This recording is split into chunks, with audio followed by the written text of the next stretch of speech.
It's been a pleasure to be engaged in the UK-Morocco strategic dialogue today. We've been able to cover a whole range of subjects to emphasise the depth of the relationship between us.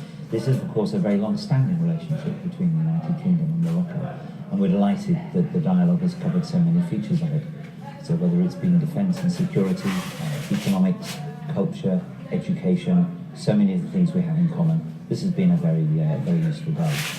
The dialogue goes beyond just the normal political conversation. It goes in depth. We have experts who sit around the table with us who are able to engage as colleague to colleague with their respective interests, whether it's in economics and trade or defence and security.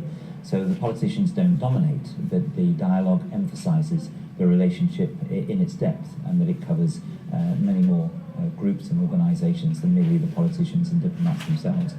But the politicians who lead, notably His Excellency, the Minister for Foreign Affairs and his deputy, those ministers bring a great deal of depth to the conversation when we discuss regional and other matters. When we look at the world around Morocco, it's not the easiest of regions, and that's where partnership and relationships really count.